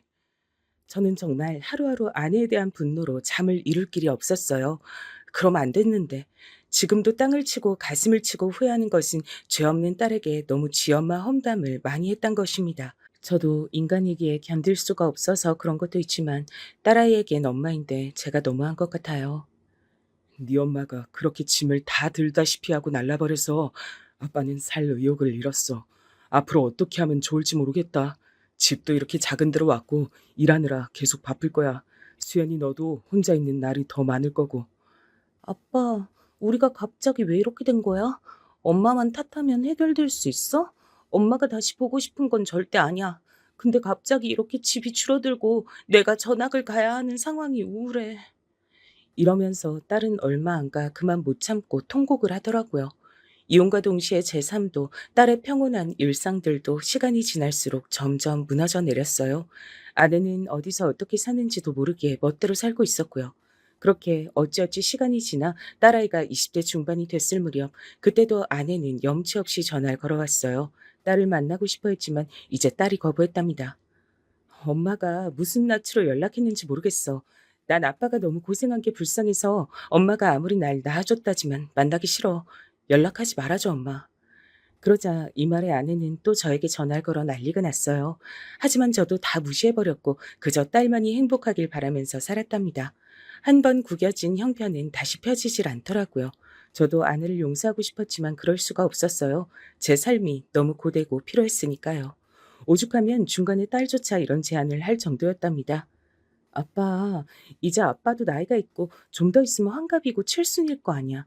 혼자 나이 드시지 마시고 좋은 아줌마라도 만나서 재혼해. 나 나중에 시집 가면 아빠 혼자 되잖아. 나 그럼 진짜 너무 부담스러워. 딸은 우스갯소리로 슬쩍 말을 했지만 전 엄두가 안 났어요. 이 나이 돼서 다시 누구랑 살고 싶지도 않아. 재혼할 거면 진즉했어야지. 이제 이렇게 늙어가는데 누가 거들 떠나 봐주겠니. 나 걱정 말고 수연이 너나 제대로 시집 갈 생각해. 남자 놈들 조심하고 여차하면 꼭 결혼 안 해도 돼. 저는 딸에게 굳이 결혼 안 해도 된다고 말렸던 게 이제 정말 사람들을 믿을 수가 없게 됐으니까요. 아내와 그렇게 일방적인 이혼을 당한 이후 저는 정말 놀랍도록 부정적이고 고지식한 노인으로 나이 들고 있었던 것 같아요. 하지만 딸아이는 그런 저의 바램과 달리 어느덧 결혼할 나이가 됐어요. 제가 장가 가던 때 30대 중반은 무척 늙고 닳고 다른 나이였는데 요즘은 다들 늦게들 결혼하니까요. 이쯤 딸아이는 번듯한 남자 청년을 데려왔답니다. 아빠, 내 남자친구. 저기, 나 이 사람이랑 결혼하고 싶어. 남자친구도 결혼하자고 프로포즈했고 같이 살고 싶어. 아빠가 허락해줬으면 좋겠어. 이때 눈을 들어서 제 앞에 서 있는 그 청년을 봤는데 키도 180 정도 돼 보이는 아주 훤칠한 키에 얼굴도 시원시원하게 잘생겼더군요. 그래. 근데 둘이 만난 지 얼마나 됐다고 했나? 1년 좀 넘었다고 했던가? 요즘 다들 늦게 결혼들 하는데 너무 서두르지 말고 천천히 만나다 하지 그래. 에이, 참. 아빠, 난 연애를 허락받으러 온 게 아니라 결혼 허락받으러 온 거야. 나 더 나이 먹어서 결혼하기 싫다니까. 이미 딸아이는 크게 결심을 하고 왔고 결국 저도 어찌어찌 결혼을 시키게 됐어요. 상견례 때 보니 안 싸더니 꽤 까다롭게 보이긴 했지만 그래도 말로는 안심을 시켜주더군요. 저는 우리 수연이 보자마자 너무 참하고 이뻐서 딸이 하나 더 생긴 기분이 들더라고요. 묘하게 우리 딸이랑 닮은 것 같기도 하고 암튼 우리 집에 너무 좋은 식구가 온 것 같아요. 우리 수연이 이쁘게 봐주시면 저야 감사하죠. 승영군 같은 멋진 아드님을 사위로 맡게 돼서 아주 든든하네요. 이렇게 훈훈하게 인사를 했고 다수 무뚝뚝해 보이던 바깥 사돈은 대뜸 이런 걸 묻더라고요. 그런데 제가 우리 아들한테 듣자하니 혼자 우리 예비 며느리를 키우셨다고요? 남자가 혼자 그렇게 키우기 쉽지 않은데 대단하시네요. 저라면 그리 못 살았을 겁니다. 별 말씀을요. 저 역시 엄청 고생하고 힘들게 살았어요. 이제서 딸 보내게 되니 시원섭섭한 마음이 드네요. 언제든 아이들 보고 살면 되죠. 요즘은 너나 할 것 없이 양가도 자주 오가고 하는 시대니까요. 저 역시 부족한 아들놈 잘 부탁드립니다. 이런 대화를 다들 격식 있게 맞춰서 나누고 그리고 결혼식 때 또 보고 이후로는 볼 일이 정말 없었어요. 딸은 시댁 근처에 집을 얻었고 저는 원체 먼 곳에 살고 있어서 얼굴을 자주 보기 힘들었답니다. 제가 알기로 딸에게는 남편과 남편의 누나, 그러니까 사돈처녀가 있었는데요. 아직 시집을 안 갔다고 하더군요. 우리 형님 결혼 준비하던 남자가 있었는데 잘 안 돼서 파혼했나 봐. 그래서 결혼 얘기에 엄청 민감해. 나 결혼식 때에도 안 온다는 걸 어머니 아버님이 엄청 싸우고 야단쳐가지고 오게 한 거야. 형님도 상처가 많은 것 같아. 저런, 그런 일이 있으면 마음도 다치고 한동안 누구 만나기도 힘들겠지. 그러게 인연 만나는 게 쉬운 게 아니야. 그리고 넌 아직도 네 엄마랑 연락 안 하니? 그러자 딸내미가 숨을 크게 들이쉬더니 결심한 듯 어렵게 말하더군요. 아빠한텐 말을 못한 거 미안하게 생각하는데 아빠 이해해줘. 나도 결혼할 때 되니까 엄마 생각이 좀 나더라고. 그래서 한번 만났어. 결혼식 얘기했더니 엄마가 100만 원 챙겨줬어. 뭐야? 아, 그래. 어쩔 수 없지. 너한텐 엄마니까 너도 엄마 생각이 났었겠지. 그래. 엄마 뭐라고 하는데? 엄마 뭐 별말 할 게 있겠어. 결혼하는 거 알고 예복 이쁜 거 한 벌 해준다면서 백화점 같이 갔었어. 엄마 너무 나이 들고 늙었어. 고생 많이 한 것 같아. 그래, 뭐 그 뒤로 시간이 그렇게 흘렀으니 당연히 늙었겠지. 그런데 딸은 이때 뭔가 바라는 게 있는 것처럼 의미심장하게 말을 하더군요. 엄마, 그렇게 우리 두고 나가서 전혀 평탄하게 살지 못했대. 같이 나간 이혼한 아줌마들끼리 어울려 살다가 거기서도 배신당하고 외할머니나 삼촌들한테도 사람 취급 못 받았다던데. 자식이랑 남편 두고 나가서 어찌 그리 사냐고 했대. 외할머니도 재작년에 돌아가셨다더라. 그래, 아빠가 전부 모르는 일 천지네. 암튼 알겠어. 혹시나 몰라서. 이제 난 정말로 아빠한테 분리돼서 나온 거니까 만약에 만약을 대비해서 엄마 연락처 줄게. 쓸 일 없으면 안 써도 돼. 대신 연락할 일 있음 너무 고민 많이 하지 말고 연락해봐. 그러면서 딸은 저에게 아내 연락처를 주었고 저는 그냥 받아두기만 했어요. 그리고 얼마쯤 지나 딸은 저에게 아주 기쁜 소식을 알렸어요. 아빠, 나 이런 말 하려니까 진짜 신기하고 좀 놀라운데 나 뱃속에 아기가 있다? 신기하지? 아빠 딸내미가 엄마가 된대. 아기가 생겼어. 아빠, 아빠. 아, 이 말을 들으니 얼마나 여러 가지 감정들이 교차하던지 뭐라고 말을 하면 좋을지 생각이 딱 안 나더라고요. 아, 그래. 아이고, 좋은 일이구나. 저는 여자가 아니라서 아기를 낳는 고통이 어떤지 모르지만 아무튼 딸이 앞으로 큰일을 앞두고 있다는 것 정도는 예상이 갔어요. 그리고 여러모로 딸이 걱정스럽고 안쓰럽고 그저 마음이 쓰일 뿐이었죠. 그러고 한 달쯤 지나 딸과 사위가 함께 밥을 먹었는데 사위는 여전히 절 어려워하더군요. 아버님은 손주와 손녀 중 어느 쪽이 좋으세요? 이제 좀 시간이 지나면 성별을 알 수 있거든요. 그게 뭐가 중요한가? 그냥 건강히 낳기만 하면 그만이지. 어느 쪽이건 난 너무 좋을 것 같아. 사돈들께서도 좋아하시지? 그럼요. 집에서 제가 가장 먼저 결혼한 데다 아이까지 생겼으니 엄청 좋아하세요. 수연이 먹을 것도 많이 챙겨주시고요. 그래. 아무쪼록 우리 수연이 좀 잘 부탁하네. 자네도 아버지가 되는 거니까 신경 쓸 것도 많고 많이 외롭기도 할 거야. 여자들이 그런 거 잘 알아주지 않더라고.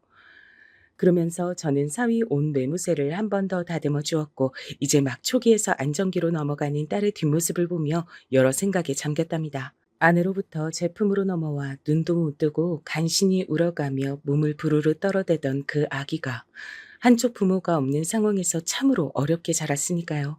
그런데 어느덧 성장해서 어른이 되고 또 그때 자기만한 아기를 몸 안에서 키워낸다니 생각이 많아질 수밖에 없었어요. 못해주고 안쓰러운 기억만이 제 안에 남아있을 뿐이었어요. 아마 이때가 아내와 헤어진 이래로 처음 아내에게 한 번쯤은 연락해볼까 생각했던 날인 것 같아요. 물론 하진 않았습니다. 그러고 3주쯤 지나 저는 때 아닌 뉴스를 딸에게 접어들고 전화를 떨구게 되었답니다. 겨우 다시 허둥지둥 주워들고 힘겹게 받아 딸의 안부를 물었어요. 왜? 아니, 어쩌다가 그렇게 된 거냐? 그래서 너는 괜찮은 거야? 대답을 하는 딸의 목소리는 힘이 없었고 물기가 어려 있었어요. 그럼 아빠, 난 괜찮아. 애기만 불쌍하지 뭐. 그봐, 나 늦게 결혼한 거 맞다니까. 아주 작은 충격에도 이렇게 애기 떠나보내기도 하나 봐. 더 어리고 젊은 엄마였으면 애기 단단하게 잘 붙잡고 있었겠지? 저는 이때 너무 절망할 수밖에 없었던 게 딸아이가 그만 초기에 아기를 보내게 된 거예요.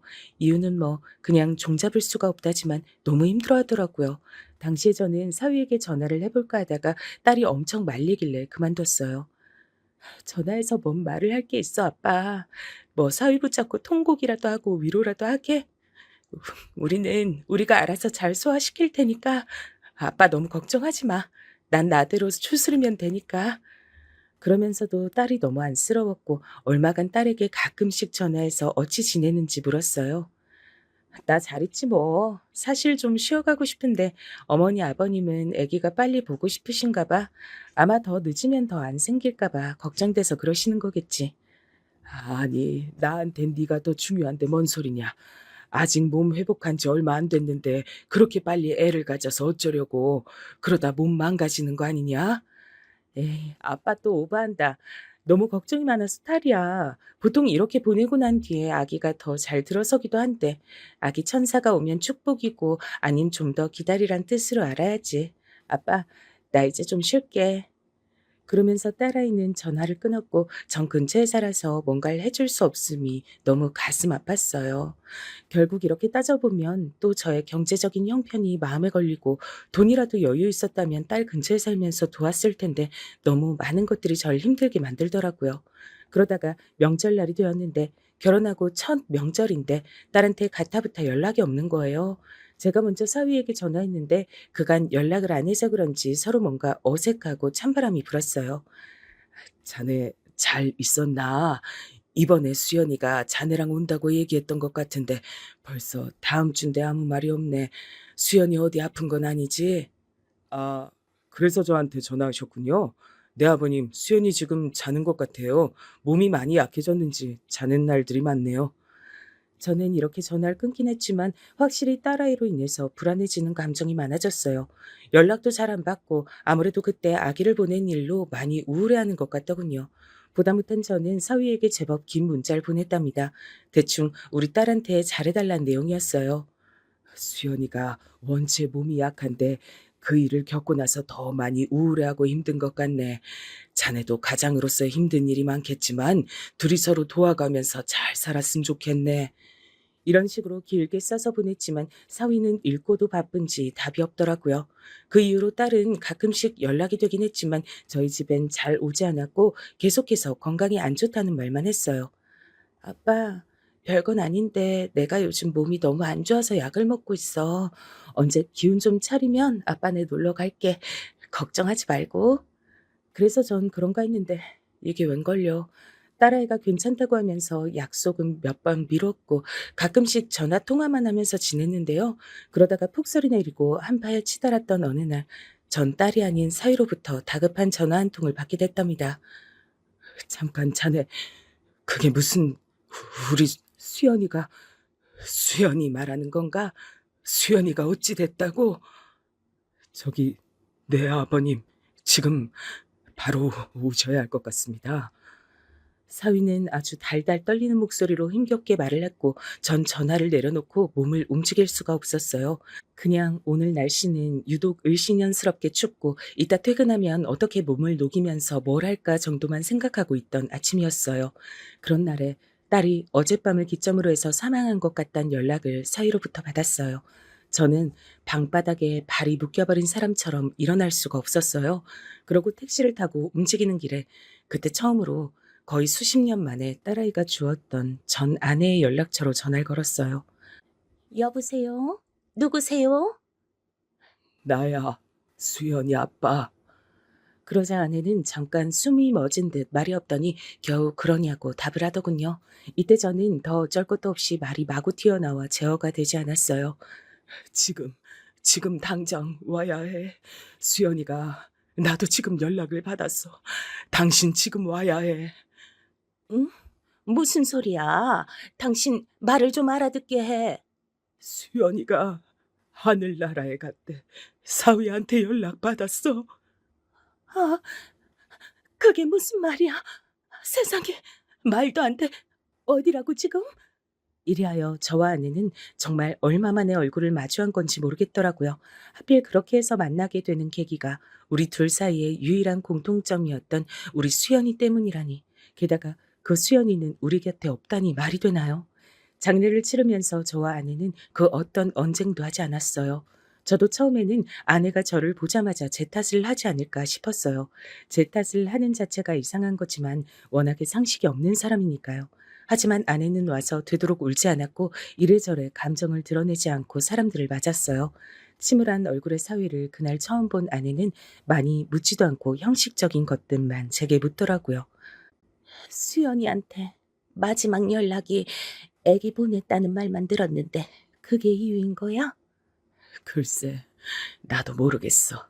사위도 그렇고 다들 그 때문인 거 아니냐고 생각하는 것 같아. 딸은 정말 싸늘한 주검으로 발견됐고 처음에 그걸 알아차린 사위도 엄청난 충격에 휩싸인 듯 했어요. 결혼한 지 1년 남짓, 이제 막 지난 신혼부부였으니 얼마나 고통이 크고 충격이 컸을까요? 사돈 쪽과 아주 형식적인 이야기들만 나눴지만 마음은 전혀 정리되지 않았어요. 당연한 것 아닐까요? 이때 안사돈이 조심스럽게 말을 꺼내더군요. 아무리 봐도 우리 수연이가 아기 때문에 많이 상심한 것 같아요. 우리 아들 말론 평소에도 우울증이 있었대는데. 평소 우울증이요? 우리 수연이한테요? 그런 건 없었던 걸로 기억합니다만. 아무래도 그런 게 있으니까 그런 선택을 했겠죠. 그리고 이렇게 혼자 된 우리 승연이가 너무 짠해서 원. 아니 저기 사돈도 상심이 크시겠지만 쟤도 보통 충격받은 게 아니거든요. 휴, 저는 이때 제 마음을 추스릴 수도 없었지만 당장 사돈 댁에도 여러모로 면목이 없어지더군요. 딸을 잃은 슬픔만 하겠냐고 말들이야 그렇게 하지만 엄연히 남이었고 이제도 남이 될 관계잖아요. 좀 야속하게 들릴 만한 얘기들을 그제서 하는데 듣기 힘들었어요. 그래서 그렇게 괴로워한다는 사위를 붙잡고 물었는데요. 저는 뭔가 계속 개운하지 않았답니다. 수연이가 나랑 연락도 점점 줄어들긴 했어. 근데 얘가 이런 말은 좀 그렇지만 정말 그렇게 갔다는 게 믿기지 않아서 그러네. 무슨 다른 일은 없었나? 다른 일이 뭐가 있겠습니까? 저도 알 수만 있다면 알고 싶어요, 아버님. 지금 저도 너무 마음이 힘들고 다시 연락드리겠습니다, 아버님. 이러면서 사위는 제 앞에서 사라졌고 저는 얼마간 집에서 움직이질 못했어요. 그러던 중 전 아내가 연락이 대뜸 오더니 우리 집으로 오겠단 거예요. 무슨 일이야? 뭐 때문에 오려고? 그러지 말고 나랑 그 수연이 시댁 거기 좀 가보자. 아님 수연이 신혼집이라도. 그 사위놈 내가 수연이 엄마라는데도 인사도 까딱거리며 잘 안 하더라고. 아무리 젊은 나이에 부인이랑 사별했고 나랑도 이번 처음 봤대지만 도통 수연이에 대한 마음이 잘 안 느껴져. 이제 와서 뭘 어쩌려고. 그러게 사위들이고 둘이 만날 때 진즉 친정 엄마 노릇 늦게라도 하든가. 지금 뭘 바라는 거야? 그렇게 흥분할 일이 아니야. 이제 와서 장모님 대접받자는 것도 아니고 난 그냥 가서 수연이 흔적을 더 얻어오고 싶어. 어차피 정리하러 가야 되잖아. 당신 혼자 못할 거야 아마. 사위도 있으니까 알아서 하겠지만 나도 가서 돌봐야 되는데. 그래, 발이 너무 안 떨어졌어. 저는 장례식장에 있던 딸 영정 사진이며 가는 길 끝까지 봤음에도 왜 딸아이가 살던 집에는 쉽사리 못 가겠던 걸까요? 아무튼 그 자리에 전 아내가 함께 해주었는데요. 특별한 생각 없이 주소만 보고 찾아갔던 사돈집 입구에선 먹음직스러운 냄새가 현관문 너머로 흘러나오더군요. 심지어 문도 반쯤 열려 있어서 배를 누르기도 애매한 상황이었어요. 뭐야? 이 집 맞아? 고기를 구워 먹는 건가? 어머, 근데 이해가 안 간다. 며느리 상을 치른 집에서 이렇게 거하게 먹고 앉았을 일이야? 뭐 법으로 금지된 것도 아니지만 참 거시기하네. 그러면서 아내는 꽤 불쾌했고 저도 순간적으로 인상을 찌푸렸는데요. 그때 안에서 들려오는 소리에 저는 완전 귀를 쫑긋 세우고 듣게 됐어요. 그리고 이 대화는 도저히 맨정신에 듣고 있을 수 없는 내용이었답니다. 떠들고 있는 사람들도 역시 맨정신이 아닌 듯 했고요. 가장 먼저 제 귀에 꽂힌 것은 약간 까탈스레 느껴졌던 안사돈 목소리였어요. 솔직히 나는 그날 걔 친정아버지 보는데 심장이 덜컹하더라고. 설마 그 뭐지 그 수연이가 지 아빠한테 얘기하진 않았겠지? 너랑 혜정이 얘기는 안 했을 거 아니야? 그걸 설마 말했을까? 내가 볼 때 장인어른은 절대 알고도 참을 타입은 아니야. 재혼인 얘기까진 모르니까 허락하셨겠지. 여기서 전 눈이 퍼뜩 띄었고 아내는 절 곧바로 주시하더니 작게 읊조렸어요. 이게 무슨 소리야? 재혼이라니 당신 몰랐어? 저는 이때 고개를 끄덕였고 이후로 이어지는 말을 하나도 놓치고 싶지 않아 숨을 들이마셨어요. 아무튼 재수없게 됐지 뭐야. 그날 그렇게 할 게 뭐람. 어휴, 난 괜히 찜찜해. 내가 일 저지른 것 같잖아 꼭. 엄마가 너무 과민한 거야. 그리고 걔도 어지간히 예민한 거고 재혼인 거 지도 알고 결혼했으면서 내가 혜정이랑 다시 결혼한다는 것도 아닌데 수연이가 거의 발작 수준으로 과하게 굴었지. 이 부분부터 저랑 아내는 거의 이러다 숨 넘어가겠다 싶을 정도로 소리를 죽이느라 고통을 받게 됐답니다. 도저히 대충 넘겨들을 얘기가 아니었으니까요. 상황이 이렇게 된 거 안타깝긴 하지만 어쩌겠냐. 산 사람은 살아야지. 그러게 누가 그깟 남편 이전 여자 일로 이렇게 목숨을 함부로 앓았나. 어휴 의신연스러워서 이게 뭐야. 멀쩡히 잘 나가던 집에 재수만 옴붙게 생겼네. 좌우지간 이건 무덤까지 다들 입 꾹 닫고 가야지. 목에 뭐가 들어와도 말하면 안 되는 거야. 그리고 승연이 너도 이번에 교통정리 확실히 해. 혜정이랑 다시 살 건지 말 건지 내가 볼 때 니들 여전히 미련 있어 배더만. 나는 그럴 마음 있는데 혜정이가 없대잖아. 이혼한 뒤로 그냥 즐기면서 살자 그랬어. 나보곤 재혼한 와이프랑 애도 낳아서 잘 키우라고까지 하던데 그 정도면 나랑 합칠 생각은 없나 봐. 전 여기서 심장이 쿵쿵 뛰다 못해 기절할 지경이었어요. 재혼이라니. 아무리 들어봐도 저 말본새는 우리 수연이도 알고 있었단 거잖아요. 게다가 이미 살다가 헤어진 듯한 저 혜정이란 여자와 중간에 만나기라도 했던 것 같더군요. 그런데 그들은 너무나 아무렇지 않게 마치 가십거리를 다루듯이 여전히 부어라 마셔라 하면서 말을 하는 거예요. 좌우지간 네 누나가 경고할 때 들었어야지. 나도 같은 여자로서 비슷한 생각이긴 해. 여자들 촉이 얼마나 좋은데. 솔직히 우리끼리 얘기지만 난 수연이가 너 혜정이랑 모텔 드나든 거 알고 애기 보낸 거 맞는 것 같아. 시기가 딱 그렇잖아. 전 여기서 저도 모르게 그만 짧은 탄식이 입 밖으로 흘러나왔고 저랑 마주보고 숨죽이던 아내가 돌연 미간을 확 찌푸리더라고요. 그러나 다행인지 불행인지 그들은 저들끼리 취해서 떠드느라 모르는 것 같았어요. 아이, 엄마, 말 좀 그렇게 하지 마. 누가 들을까 무섭네. 그게 무슨 나 때문이야. 그때 수연이 걔가 미친 듯이 예민했어. 재혼한 거 다 받아주고 사는데 아직도 만나는 거냐는 둥 블랙박스랑 핸드폰 다 뒤지고 완전 미친 애처럼 굴었다니까. 지가 그렇게 무리해서 움직이니 애가 오다가도 사라지지. 저는 이때 옆에서 아내가 제 발을 지그시 밟지만 않았더라면 그냥 무작정 정신 나간 사람처럼 이 집 안으로 뛰쳐 들어갔을 거예요. 마치 독립투사처럼 말이에요. 아내는 절대 안 된다고 기다리라고 아주 무섭게 인상을 쓰면서 절 제어했어요. 그런 아내의 눈을 마주보는데 아내의 눈을 이렇게 정면으로 마주보니 참 묘한 감정이 올라오더군요. 그러면서 말도 못할 서글픔이 올라왔어요. 좌우지간 그냥 이렇게 잘 묻어야지 뭐 어떡해. 나도 처음엔 좀 움찔했는데 별 수 없어. 일이 이렇게 돼버린 걸. 그리고 내가 뭐 혜정이랑 다시 살겠다고 질 버리고 이혼하자고 한 것도 아니고 지 멋대로 소동을 벌인 거 아니야. 이 부분에서 전 딸아이가 이 세상에서 사라진 날의 진짜 얘기를 듣게 됐어요. 그때 아내가 눈을 질끈 감더니 미숙하게 핸드폰을 꺼내 동영상 버튼 같은 걸 누르더군요. 퍼식하고 켜지는 소리가 너무 컸는데 하늘이 도운 걸까요? 사위건 안사돈이건 누구건 바깥의 소리를 못 듣더군요. 나도 미치겠더라고.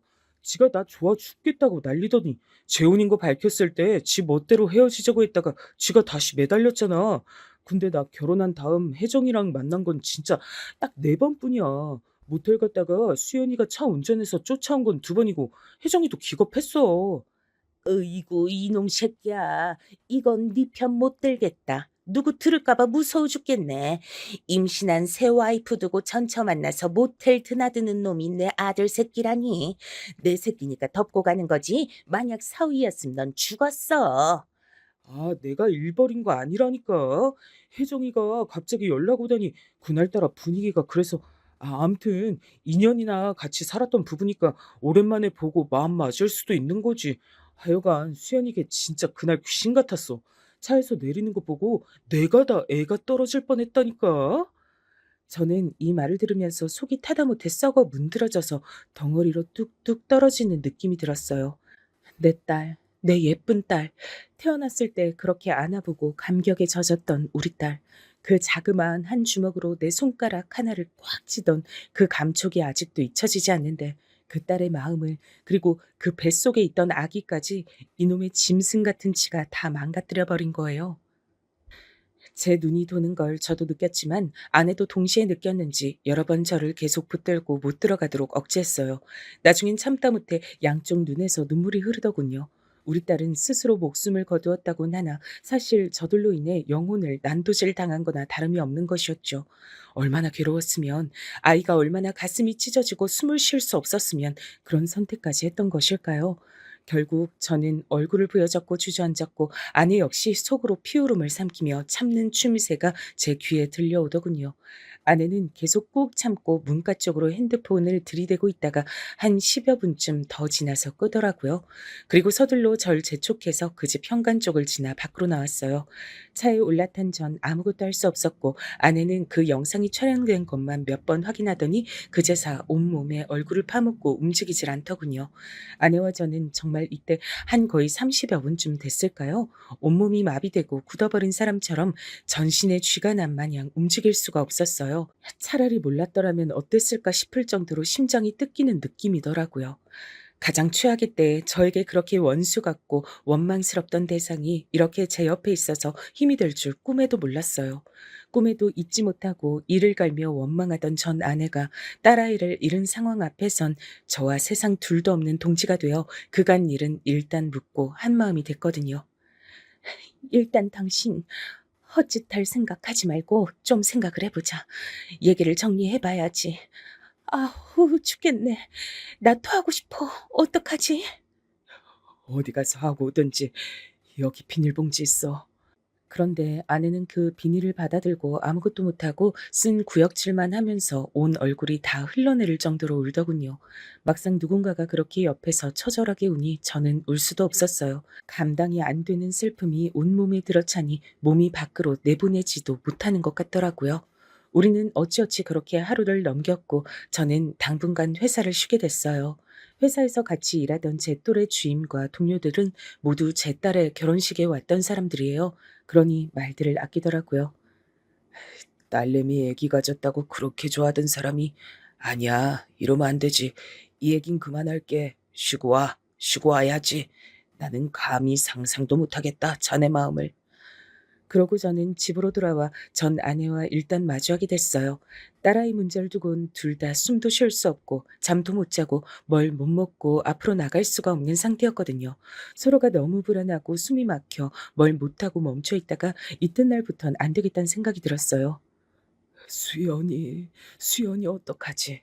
수연이 생각에 아무것도 못하겠어. 뭐든 해야 해. 어떻게 하지?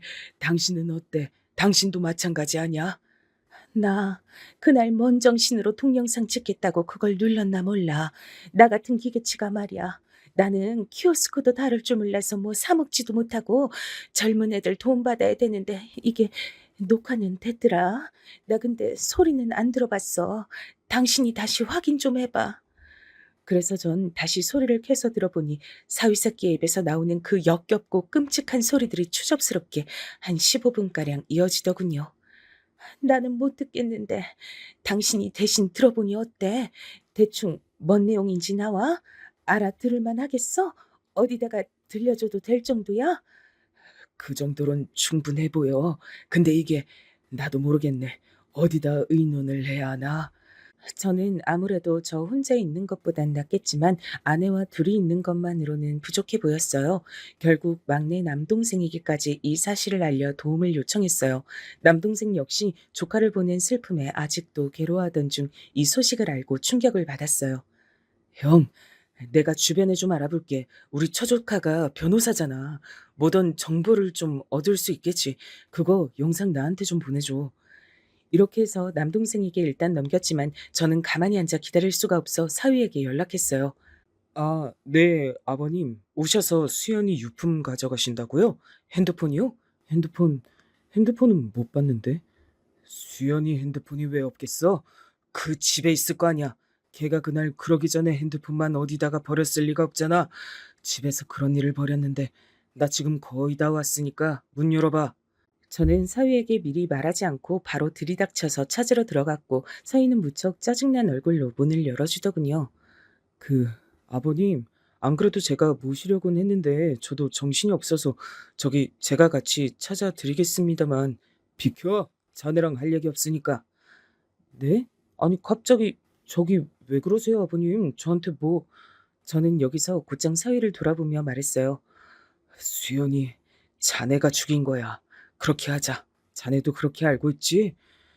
그러자 사위는 지나가다 우박이라도 맞은 얼굴로 절 쳐다보더군요. 아버님, 저 지금 하나부터 열까지 하나도 이해가 안 갑니다만 그게 대체 무슨 말씀이세요? 좀 이해를 시켜주셔야. 여기가 안방인가? 그거 비켜보래도. 저는 아직도 수연이 흔적이 보이는 화장품들이 질비하게 놓여있는 화장대 쪽을 보았어요. 거기에는 자주 들고 다니는 듯한 작은 가방들이 있길래 무조건 손을 집어넣어 핸드폰을 찾았죠. 남동생이 저에게 핸드폰은 꼭 필요하다고 말했거든요. 증거가 많으면 많을수록 좋으니까 되도록 그 조카 사이는 거슬리긴 하지 말고 핸드폰만 찾아서 나오면 될 거야. 사실 저기 형수님이 녹음해둔 영상만으로도 증거가 되긴 할 텐데 일단은 불법 녹음이니까 뭐가 더 있으면 좋을 것 같아. 그리하여 저는 핸드폰을 손에 꼭 쥐었고 서희는 이때 엄청 소스라치게 놀라더군요. 제가 이렇게 불시에 올 줄 몰랐던 것 같고 자기를 향하는 태도가 급변한 거며 어쩌면 지한테 아주 불리할 수 있을 핸드폰이 저한테 넘어간 걸 보니 표정이 이상해지더라고요. 아버님, 저기 잠깐요. 지금 바로 가시게요? 저기 여기 수연이 물건 더 있는데 더 보시고 잠깐 좀 더. 아니, 나 가야 돼. 밖에 차 세워놨어. 잘 있게나. 저는 일단 찾은 건 찾았고 당황하는 사이놈 얼굴을 보니까 더더욱 이대로 조용히 나가야겠더군요. 정말 신발을 대충 고쳐 신고서 막 나가려는 차에 사이는 또 저를 붙잡으려는 거예요. 아버님, 잠시만요. 어디 가시게요? 이러다가 거의 몸이 부대끼면서 핸드폰을 떨굴 뻔했고 저는 억지로 몸을 굽혀서 문을 박차고 그대로 뛰어나갔어요. 이놈 새끼는 얼마나 속이 쫄아들었는지 끝까지 덩치 큰 놈이 제 차까지 따라붙는 통에 저도 숨이 안 쉬어질 정도로 긴장됐어요. 아버님! 곧장 저는 시동을 걸고 횡하니 나가버렸고 한참 나가 사거리쯤 가서야 겨우 숨을 돌렸는데 이때 여차하면 큰 사고를 낼 뻔했죠. 진짜 뭔 정신줄로 쭉 나왔는지 아직도 기억이 안 날 정도니까요. 그러고 나와서 우리 집에서 열어본 딸의 핸드폰 안엔 저만 봐선 감이 다 안 잡히더라고요. 아내는 이때 열어서 보더니 톡이며 메시지며 사진첩이며 이런 것들을 다 보더라고요. 수연이 나랑도 연락을 해왔으니까 이기 집에 초음파 사진도 보내주고 있는데 어디 봐봐. 그런데 거기 안엔 딸이 서희와 나눈 통 메시지가 있었어요. 그 내용들을 보니 왜 그렇게 서희가 발악을 하고 쫓아왔는지 이해가 되더군요. 이후로 저한테 연락을 할 법도 한데 안 하는 걸 보니 포기한 건지 아님 멍 꿍꿍인지 알 수가 없었어요. 이놈 새끼, 이거 봐봐. 수연이 말은 쌍무시하네. 와, 여기에도 증거랄 게 있어. 수연이가 저놈 새끼 바람 피우는 거 찍어다가 증거로 몇 번 보냈었어. 근데 이 새끼가 잡아떼는 거잖아, 지금. 이거 뭐지? 서방님 조카한테 보내야겠네. 결국 우리는 머리를 쥐어뜯어가며 보다가 봐도 잘 모르겠어서 우선은 동생네 보냈고요. 저는 더 참을 수가 없어 사위새끼가 아닌 안사돈에게 전화를 걸었어요. 우리 수연이 그쪽 집 때문에 그렇게 된 거 알게 됐어요. 저 승현이 새끼랑 그놈이랑은 노란한 전천가 뭔가 싹 다 고소할 거예요. 사별 전에 둘이 외도했고 놀아났고 우리 딸은 그 때문에 지 애기도 보내고 본인 목숨도 잃었어요. 저는 그쪽 아들 그냥 두지 않을 겁니다. 하지만 이 집 안사돈도 그 자식의 그엄이라고 보통 인간은 아니었더라고요. 불쌍한 우리 수연이 처음부터 이런 집이랑 엮이면 안 됐었는데 지옥 불구덩이에 들어갔던 거예요. 듣자 하니 말을 진짜 거침없이 막 하시는데 증거 있으신 거예요? 이거 사람 괜시리 윽박지르고 하시는 거 나도 다 걸어서 소송할 거예요. 우리 승연이한테 연락 받았는데 겁도 없이 남의 집 자식을 갖다가 그따위로 부르시네요. 어디 결혼한 지 1년도 안 돼서 재수 온 붙은 짓거리 하는 딸년을 보내놓고 뭐요? 제 마음 같아선 이 말 듣고 곧장 쫓아다 다 깨부수고 싶었지만 전 아내와 남동생의 만류와 지도로 인해 참았어요. 그리고 조용히 변호사를 통해 충분히 상담을 하고 해서 증거들을 가지고 이들을 고소했죠. 상간 소송부터 시작하니 그쪽 전처인지 뭔지 아는 여자애는 난리가 났더군요. 전 진짜 몰라요. 아무것도 몰랐어요. 전 남편이 전 남편이 진짜 자긴 결혼하지 않았다고 했단 말이에요. 왜 제가 소송을 당해요? 이런 와중에 사위도 개떡 같은 반응을 보였답니다. 아, 진짜 듣자 하니 무슨 개소리세요. 제가 수연이를 그렇게 만들다니. 어디서 개떡 같은 내용들을 증거랍시고 가져와서 저 진짜 자다가 괜히 어디 두드려 맞는 느낌이에요. 자신 있으세요? 제가 무슨 바람을 피워요. 수연이도 제가 재혼인 거 다 안다고요. 그냥 전처 만나고 온 거예요. 하지만 딸 핸드폰에 있는 통 내용이나 바람 피운 증거를 모아둔 내역들이 싹 다 정리가 되어 외도 증거로서 채택이 되긴 했답니다. 이후로 소송 방향이라든지 이런 것들이 우리 눈에 시원치 않았어요. 돈을 얼마를 받는다 한들 많이 받아도 적게 받아도 그렇게 속이 풀릴 것 같진 않겠더군요. 결국 저는 그 전철한 여자애를 몰래 만났어요. 아내와 함께요. 이혼하고 전 남편 좀 만난 걸로 상간 옆골이 붙기 싫지? 근데 당신 때문에 우리 딸이 저렇게 됐어. 무섭지 않아? 근데 우린 다 필요 없어. 저놈 새끼랑 가족들만 다 뒤엎어버릴 거야. 그쪽이 좀 도와줬으면 좋겠는데. 제가 뭘 어떻게요? 저 진짜 몰랐어요. 제발 한 번만 봐주세요. 저희 엄마 알면 진짜 쓰러져요. 그쪽이 알고 있는 거, 저 승현이 새끼 뭐 부숴버릴 만한 거 아는 거 없어? 우리도 뭔가 시원하게 복수하는 게 있어야 이제 다 잊고 접을 거 아니야. 그건 근데 저는 정말 잘못 없는 걸로 해주세요. 진짜 제가 모텔 가고 싶어서 간 게 아니고 전 진짜 와이프 있는지 몰랐다니까요. 됐고 빨리 말해. 뭐 없어? 결국 이 여자 입을 통이 나온 사실은 여기 안사돈이 하고 있는 아동복 옷가게 정도밖에 없었는데요. 그래도 그게 거의 생계를 담당하고 있다더군요. 어머님, 암튼 전 시어머님이었으니까 이해해 주시고요. 암튼 그걸로 돈 엄청 벌어서 건물 올리시기도 했어요. 지금은 관리만 겨우 한다고 하지만 그게 제일 타격이 크긴 할 건데, 저 진짜 무서워요. 제 얘기는 하지 마세요. 그리하여 우리는 어느 정도 벌금 물을 각오를 하고요. 전단지를 만들어 안사돈 아동복 가게 앞에 도배를 했어요. 새벽에 말이에요. 어느 정도 파급력이 있었는지 모르겠지만 적어도 안사돈이 출근해서 그 광경을 보기 직전까진 동네 사람들이 사진을 꽤 찍었나 봐요. 여기저기 퍼지고 알려졌으니까요. 이때 정말 대단한 싸움으로 가기 이전에 저희는 벌금 얼마 물고 끝내긴 했는데 안사돈 내는 타격이 어마어마했어요. 진짜 돌아버린 거 아니에요? 나 이거 다 손해배상 청구할 거야. 어쩔 거예요? 와, 나 여기 지금 몇십 년째 여진 고객들이 얼만데 거기 내 아들 얼굴을 넣어가지고 전단지를 만들어? 나 장사하면서 애지간한 바닥 다 봐가며 살아온 사람이야. 니네 진짜 다 죽을 줄 알아. 그러자 아무래도 여자들에게 말이 딸린 절 대신에 전 아내가 나서서 반박했어요. 야, 너 할 테면 어디 해봐. 넌 그래도 네 새끼 숨은 붙어있지? 내 새끼는 네 새끼 애까지 보내고 이제 세상에 없고 만질 수도 없다. 너 자식 잃은 인간이 어디까지 맛이 갔는지 직접 못 겪어봤지? 나도 안 겪어봐서 내 끝을 모르겠어. 한번 제대로 겪어볼래? 그러니 안사돈도 주제에 찔린 게 있고 지들 입 놀리던 거 녹음돼서 증거로 돌던 것까지 있으니 뭐라 입을 더 못 대더라고요. 뭐? 손해배상? 놀고 앉았네. 해봐. 난 그럼 방송에 제보한다. 너 한국에서 발 못 붙이게 할 거야. 네 자식 그냥 다 끝까지 숨도 못 쉬게 묻어버릴 수도 있어.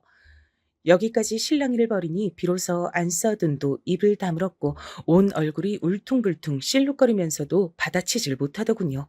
그렇게 안 써둔네 그 자그마한 가게를 운영하는 꼬마 건물은 몇 달 뒤 1층은 임대가 나왔고 평이 점점 나빠지면서 층별로 공실이 되더군요. 그딴 것 따위로 나와 아내 그리고 수연이를 아는 모든 가족들의 분이 해소될 리도 없고 그래서도 안 되겠지만 묻히지 않고 이렇게 처리를 해나가고 있다는 것이 실감이 안 나네요. 서이놈도 지 엄마가 평생을 일궈서 그나마 갖추고 있던 저 모양새가 그 가게에 물려받으려다가 실패하게 되어 적잖게 놀란 눈치긴 해요. 일단 더 묻어버리고 싶지만 저와 전 아내는 우선은 숨을 고르고 있는 상태입니다. 사위는 얼마 전에 전화가 와서 제발 봐달라고 무릎 꿇고 하루 종일도 있겠다며 빌어대는데 어림도 없어요. 뭐래도 분이 풀리지 않겠지만 우리의 복수는 계속 이어질 예정이고 일단 지금까지 온 것을 조금은 정리하고 싶어 이렇게 적어보고 어느새 사연을 보내기까지 했네요. 이런저런 상황 때문에 완전히 적나라하게 자세히 적을 순 없고 애둘러 표현한 부분도 있지만 대부분은 사실이랍니다. 뭘 한다 해도 자식을 잃은 우리의 마음이 달래질 일은 없을 거예요. 우리의 숨을 거둘 때까지도요. 하지만 아무것도 안 하고 살아갈 수 없기에 이렇게 움직이는 것뿐입니다. 잠깐 숨을 고르고 싶어 조금은 저도 살고 제 숨을 내어보고자 이렇게 제 얘기를 하고 보내보게 됐습니다. 긴 얘기 들어주셔서 감사하고 또 감사할 뿐입니다. 건강하십시오.